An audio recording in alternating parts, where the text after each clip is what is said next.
নমস্কার সবাইকে।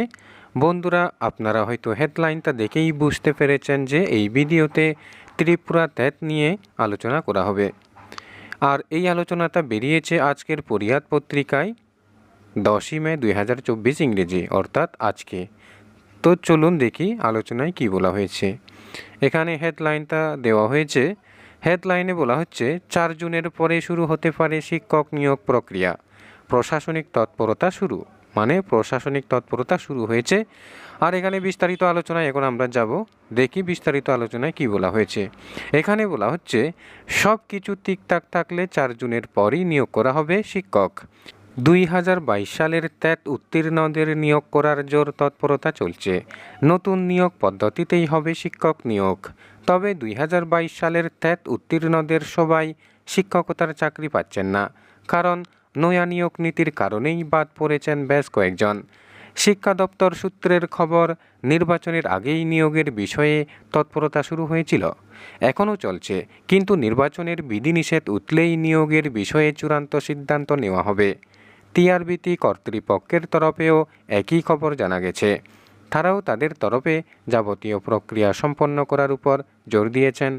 উল্লেখ্য, 2022 সালের ত্যাট উত্তীর্ণদের নিয়োগ করার প্রক্রিয়া অনেক আগেই শেষ করার কথা ছিল, কিন্তু সুপ্রিম কোর্টের একটি মামলার প্রেক্ষিতে রায় মানতে গিয়ে নয়া নির্দেশ আসে এনসিটিই থেকে।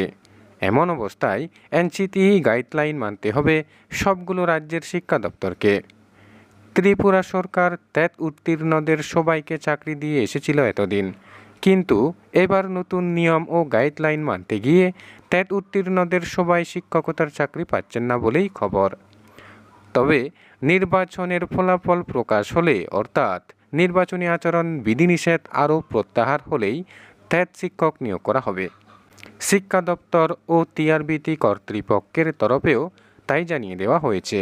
এদিকে 2022 সালের ত্যাট উত্তীর্ণদের নিয়োগ করার প্রক্রিয়া নিয়ে এতটুকু সবার কাছেই পরিষ্কার, কিন্তু 2022-এর এসটিজিটি পরীক্ষার ফলাফল আটকে আছে আইনি জটিলতায়। এ সংক্রান্ত মামলাও সুপ্রিম কোর্টে বিচারাধীন রয়েছে বলে একটি মহল দাবি করেন। সংরক্ষণ ইস্যুতেই মূলত 2022 সালের এসটিজিটি নিয়ে ত্রিপুরা উচ্চ আদালতে মামলা করা হয়েছিল। তারপর সেই মামলার রায়ের প্রেক্ষিতে রাজ্য সরকার সুপ্রিম কোর্টে আপিল করেছে বলে একটি মহল দাবি করেন। তবে 2022 সালের এসটিজিটি মামলার রায় অবধি অপেক্ষা করতে হবে টিআরবিটি ও শিক্ষা দপ্তরকে। আবার 2023 সালে টিআরবিটি পরিচালিত ত্যাট, এসটিজিটি, এসটিপিজিটি পরীক্ষা গ্রহণ করা হয়নি। বেকাররাও অপেক্ষায় আছে কবে নোটিফিকেশন জারি করবে সরকার ও সংশ্লিষ্টরা। তো বন্ধুরা, এই হলো ত্যাট পরীক্ষার আগাম বার্তা। তোমরা এখন ত্যাটের প্রিপারেশন শুরু করে দিতে পারো, কারণ জুন মাসের পরে ত্যাট পরীক্ষা নেওয়া হবে। বন্ধুরা, ভিডিওটি ভালো লাগলে লাইক, শেয়ার, সাবস্ক্রাইব করে আমাদের সঙ্গে থাকুন। ধন্যবাদ সবাইকে।